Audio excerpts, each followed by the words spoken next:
Thank you, first of all, Richard, for that wonderful introduction and for your incredible tenure as head of the Greater Chamber. Thank you very much for all of you do and for all of your work on behalf of the businesses. Please help me give Richard a round of applause on his work.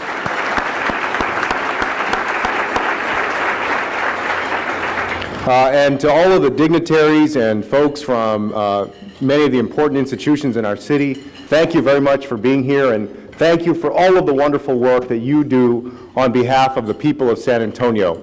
To the business owners here, I want to say thank you for coming, and also, most of all, congratulations on all of your successes, all of the hard work and hours and energy that you've put into building up your businesses and helping San Antonio's economy and employing many people here in our city.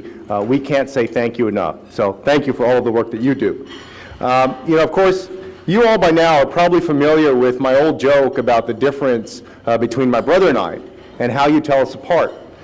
So I would always, at least for the last few years, whenever I'd speak in my hometown, I would always remind people that I am not the mayor of San Antonio. Because believe it or not, after just about every speech, even though I say that I'm Joaquin, somebody will come up to me afterwards and say, Mayor, I like what you said about this, or I disagree with you on that. And I say again, oh, I'm not the mayor, that's my brother, I'm a congressman now. So I used to tell people that there were two ways to tell us apart, that there was a quick way and an easy way. And the quick way is that my brother had a wedding ring and I don't, because I'm not married yet. And that's still true, at least for another year, because about 2 months ago, somebody actually agreed to marry me. Thank you. And so my fiance and I, Ana Flores, are going to get married next summer. And so after that, you guys will be left with only one way to tell my brother and I apart, which is still that I am a lot better looking than the mayor is. Thank you for inviting me to be here with you today. It's very special to be back in San Antonio and back home. I was in Washington yesterday, of course, to commemorate the 50th anniversary of the March on Washington, and it was very special to be able to stand and speak to the crowd that was assembled there about the many civil rights pioneers who come from the great state of Texas and from San Antonio specifically. That was a wonderful moment, and thank you, Richard, for reflecting on that.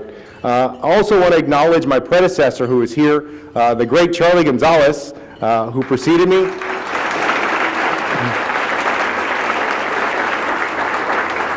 Of course, the 20th district is the main San Antonio district, and the reason I say that it's the main San Antonio district is because we've got parts of 5 districts now, but it's the only one that is completely within Bexar County.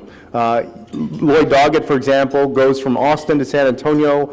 Henry Cuellar has San Antonio to Laredo. My friend Pete Gallego goes from San Antonio up to West Texas. And of course, Lamar Smith goes from San Antonio through the Hill Country and into Austin.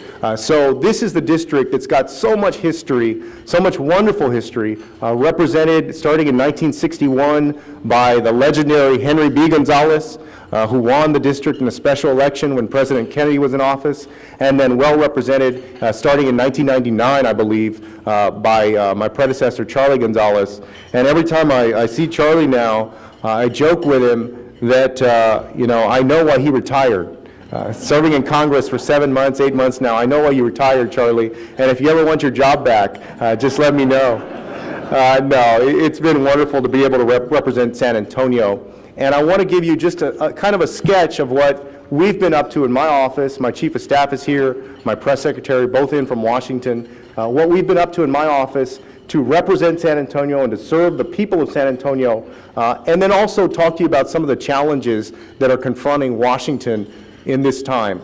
The first thing is that this job, there's 435 members of the House of Representatives, and the job is fundamentally about representing the people who you are elected to represent. So I consider my most important duty speaking up and speaking out for San Antonians and representing San Antonio. So to that end, over the last, 8 months now, I've had a chance to meet with about 100 folks from about 100 different institutions in San Antonio. For example, people from the port, from VIA, from CPS Energy, all of the groups that are here, from SAWS, the universities, many businesses. I've made it my task to meet with as many people as I can, not just business owners or institutions, but also, you can imagine, individuals. For example, I'm going to be having my town hall meeting later tonight, and I'm hoping that nobody throws anything at me, but I'm looking forward to that. And so fundamentally, the job is about making sure that you're staying in touch with, have the pulse of the people that you represent here in San Antonio, but also advocating for them. And so to that end, I've had the opportunity to work for the port, for example, on an issue of flooding that they're having with Leon Creek, on a Tiger grant for VIA. Have also had the issue to work on with Congressman Doggett and the others, Congressman Gallego and the others from San Antonio, on national historic status for the missions, for example. So we're doing a lot of work with many of the economic engines in our city that help us to thrive, and I enjoy that very much. But also making sure that we take care of the everyday person. So since January, we have fielded and responded to about 4,500 emails or letters from constituents about every issue under the sun. Everything from foreign affairs to gun control, to the Affordable Care Act, all the big issues, really big issues and small issues. I've made sure that we respond as readily and as quickly as we can to everybody that writes in. You know, one of the things that Charlie and Henry were known for was their constituent services, making sure that they took care of the people of San Antonio. And that's one of the legacies that I've told my staff that we're absolutely determined to continue. And so we've worked very hard on that. Now, I want to speak quickly about kind of my philosophy on the role of government, and then talk about how that applies to San Antonio and also to the big issues that we're confronting. Some of you may have heard, and Richard mentioned it, that I essentially think that there are three things that make America special among the nations of the world. The first one is freedom, the fact that we're a free people, and we know, coming from Military City, USA, that that freedom is one that has been hard fought for. There are literally many families in our city who have seen their sons and daughters go off to war, never to return home. So this is a community that understands the price of freedom. The second one is democracy. Because we're a free people, we have the opportunity to elect our leaders at every level of government, from school board up to the president, and also the ability to kick them out of office if we no longer agree with how they're representing us. So democracy is another important element. But it's the third element. The third element, I think, that really helps distinguish our nation from among the nations of the world. And that's because I believe that in our country, freedom and democracy have a purpose. The purpose is to live in a land of opportunity. And so I believe that all of us working together, those of us in government and those in the private sector, when we're working at our best and when we're working together, we help build what I call an infrastructure of opportunity in America that allows each of us to at least pursue our American dreams. Whether that means owning a business, graduating from college, getting the job that you've always dreamed of, supporting your family, whatever your idea is of success in America, the special thing about our country is that as Americans, we have built up an infrastructure of opportunity to make that possible. And let me describe what I mean by that. See, I think that just as there's an infrastructure of transportation, a system of streets and roads and highways that helps each of us get to where we want to go on the road, that in America, there's another kind of infrastructure. It's an infrastructure of opportunity that helps each of us get to where we want to go in life. And that infrastructure of opportunity must include certain things. Great public schools and universities so that folks can get educated. A great healthcare system so that if you get sick, you don't become disabled or die. And then finally, an economy that's built around well-paying jobs so that people can support themselves and their family members. Those, to me, are the foundations of the infrastructure of opportunity. Now, bear in mind that that is not a guarantee of success for anyone. I've never met an American who said, I absolutely want you to guarantee me that I'm going to be successful at something. We don't ask for a guarantee of anything in this country. What we ask for is a society where we can actually pursue our American dreams. And when you think about your own experience, when somebody asked you when you were 10 years old, a question that we've all been asked, what do you want to be when you grow up? And you said, I want to be a business owner, or I want to be a doctor or a lawyer or a firefighter. Whatever it is you said you wanted to do, you think about what it takes in a society to make that possible for each and every individual. That is the infrastructure of opportunity, making sure that all of the pieces are there so that with hard work and individual initiative, the government, working with the private sector, makes sure that there's student loans available so that people like me, when I went to college, my mom made less than $20,000 the year before. There's no way my brother and I could have afforded to go to Stanford University, quite honestly, without your help, without the help of the federal government, without Perkins loans and Stafford loans. There are business owners that I met with the other day, just before I left for Washington 2 days ago. I was over at UTSA at the Small Business Development Center, and we met at a round table with about 20 or 25 business owners, and several of them had said that they'd gotten SBA loans before. That is another example of our government stepping in and being helpful to somebody to enable that person to achieve their American dream of owning a business and being successful for themselves. That is not heavy-handed government. That is not the government being a big brother or being overly aggressive or anything. That is a purposeful government. That is our government working to enable people on an individual level to be successful in our country. And so as we go forward and we confront the big issues in this country, we have to remember those three ingredients to make sure that we continue to preserve our freedom, make sure that we fight for our democracy, but to also make sure that we continue to be a land of opportunity, a place where people can actually be successful and live out their dreams. So that in 50 years from now, when somebody asks the question, as they may have asked 100 years ago, where on earth would you like to live? If you ask somebody in India, or somebody in Europe, or somebody in Latin America, what country on earth would you like to live in? That the answer is still the United States of America. And ask yourselves what it's going to take to make sure that the answer is still America. To me, like I said, it's making sure that for San Antonio and for Texas and for the entire nation that we build up that infrastructure of opportunity. And I'm working every day to make sure that for San Antonio at least, we have every opportunity that we can for our people to excel. And I think that the city and the mayor and our other folks in government are working in the same way. You know, when I came into office years ago now, the first office I ran for was state rep in 2002. I remember that I used to see San Antonio on a bunch of bad lists, right? You know, we were one of the most obese cities, one of the cities with the highest rates of binge drinking, the highest rates of teen pregnancy, all of these bad lists. Well, in the last few years, what we've seen more and more is that we're also on some very good lists.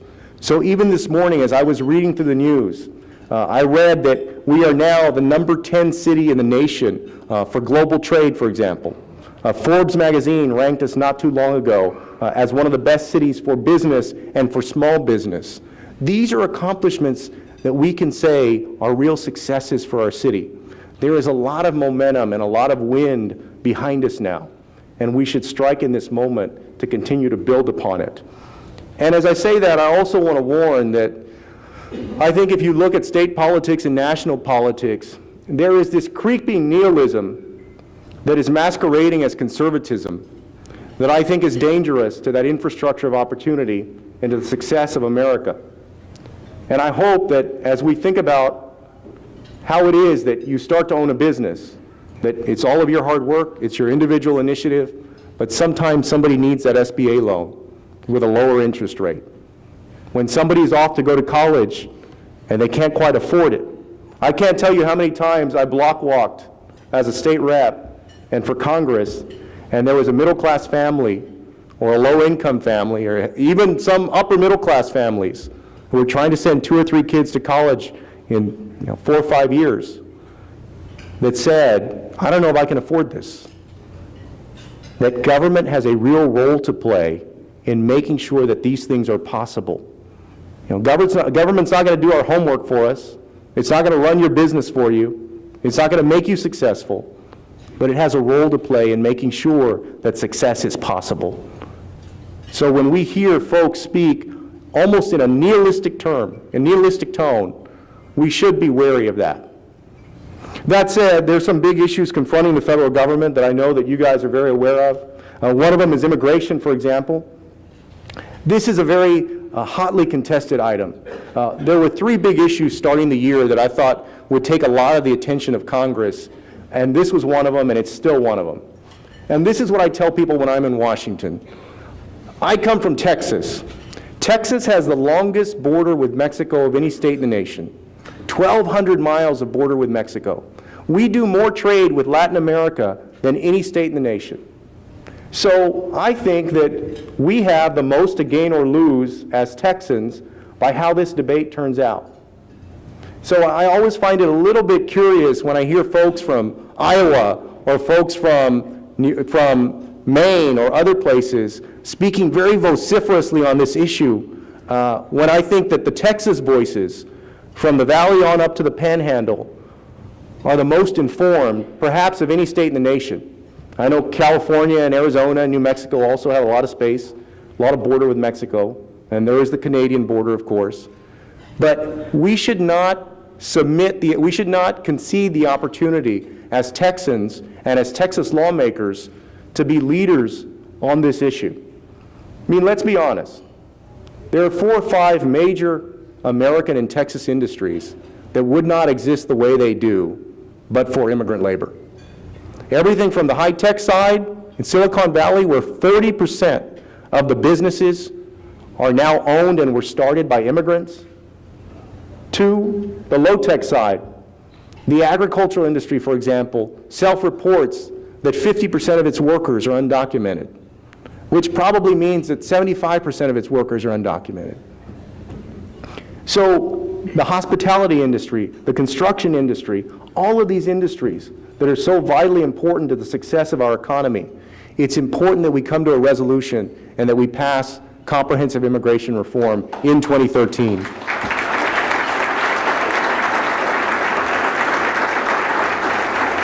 And I want to say thank you to Richard and the Greater Chamber, and thank you to Ramiro and the Hispanic Chamber and the other chambers in this city and really throughout the state. I've had several conversations with the Texas Association of Business, with Bill Hammond on immigration, for example.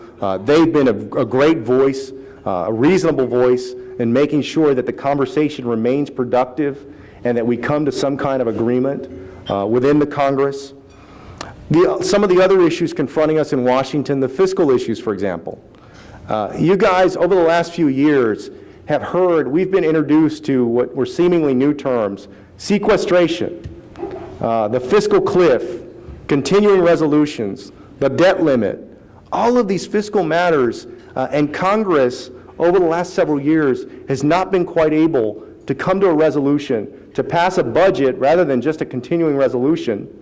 By the way, we're supposed to pass another continuing resolution in mid-October. And all of these fights over our fiscal situation have really, I think, given the nation high blood pressure, right? They've made everybody uneasy and nervous. They've made business owners hesitant about laying out capital and hiring new employees.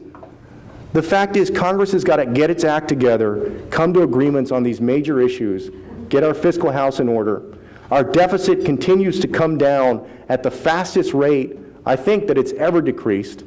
We're still not out of the woods yet, we know that, but our deficit is coming down very quickly. We obviously have a debt issue. We need to continue working on that. But we need to be able to find common ground as Democrats and Republicans to confront these issues in an adult, mature way that's not just completely politicized and that moves the country forward and gets rid of this problem that I really think it's given the whole nation high blood pressure, all of these fights, and we can do without them. And as business folks, y'all know that the last time, there's been talk of a government shutdown. Quite frankly, I think that would be a disaster.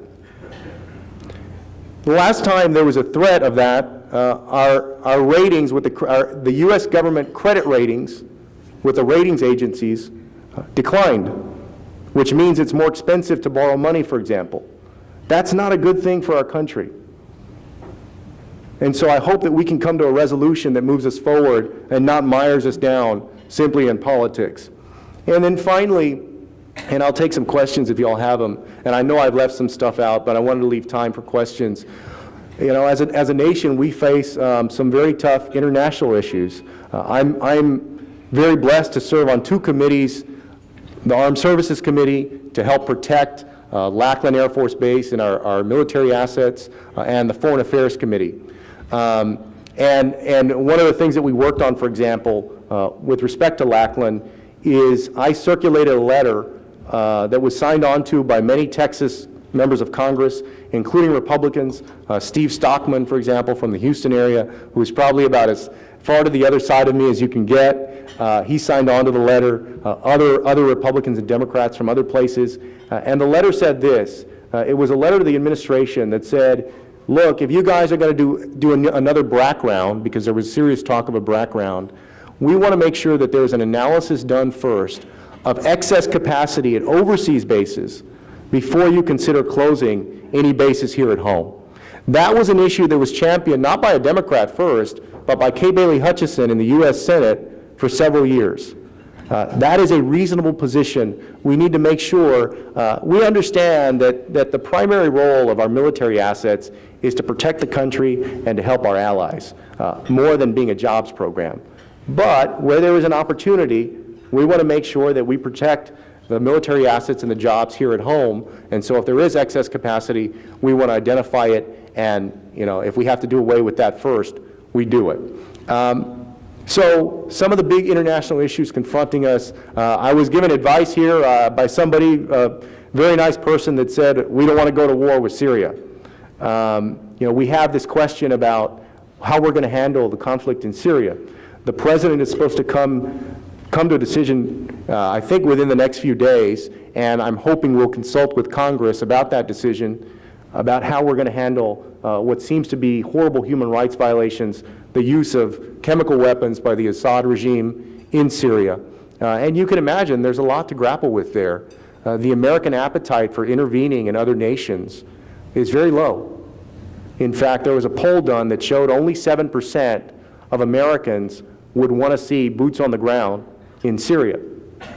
And so the idea of boots on the ground in Syria is pretty much off the table at this point, I think. But there is the question remaining about targeted military strikes to make sure that the regime in Syria doesn't do the same thing again. And I do think that you will, I suspect that you will see some action taken by the United States government to accomplish that. Of course, we have the issues in the Middle East, issues in Libya, of course, the Mideast conflict, all of these things that have to do with America's role in the world, and they're important to San Antonio because we are a military city, USA. And whenever our troops are called up, you can bet that San Antonio is going to be mobilized. Troops from San Antonio are going to be mobilized to address the conflicts. And so, I'm staying on top of those things, but most of all, making sure that every day I think about how we can make San Antonio a place that is better, where we grow jobs and we grow our economy, where the business owners here are successful and continue to grow. We want every small business that wants to grow, we hope you become an AT&T or an IBM or a GM, that you find as much success as you're looking for. We want to be supportive of that. And quite frankly, you could spend in Washington all of your time on the national issues, on the big issues, on immigration, on the Affordable Care Act, on these things that concern the whole country, without attending to the local issues. But I want you all to know that my first commitment is to making sure that we take care of San Antonio. That's my #1 job. So thank you all very much.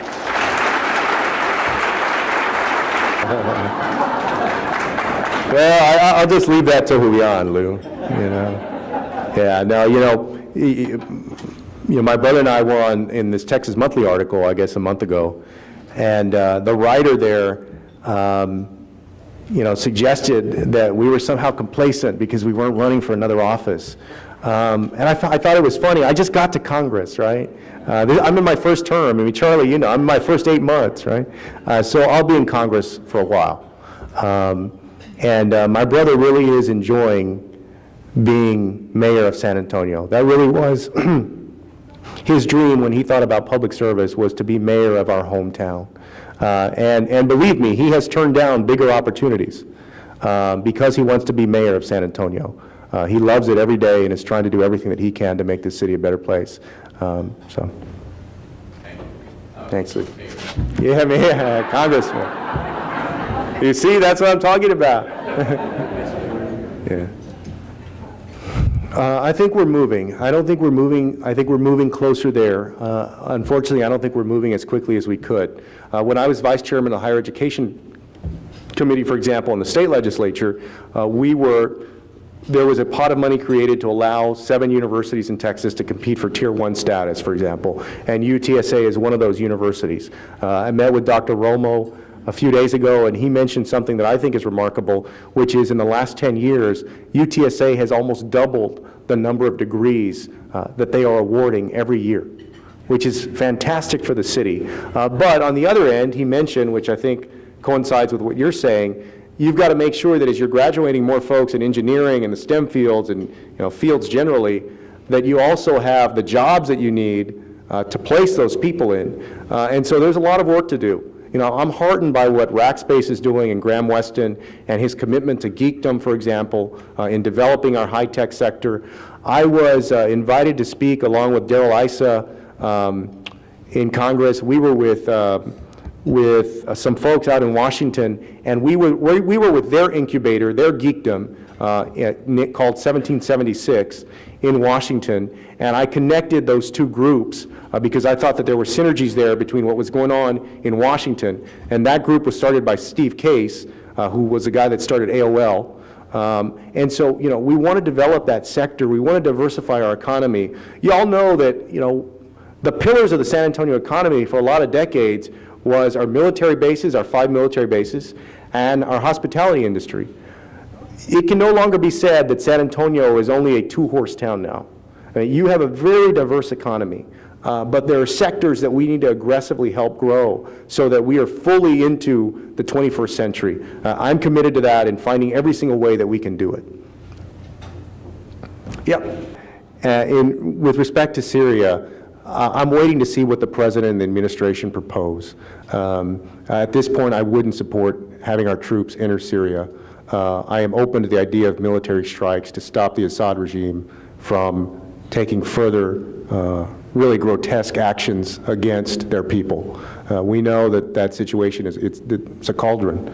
Quite frankly, after Afghanistan and Iraq, the American public doesn't have an appetite for getting into drawn-out wars in faraway lands. At the same time, we're torn because as people of good conscience, it was very hard to watch the videos that we saw coming out of Syria and what was done to innocent folks, most of whom had absolutely nothing to do with the conflict that was going on between the sides. And so, so I want to see what the President proposes, but I'm open to the idea of military strikes.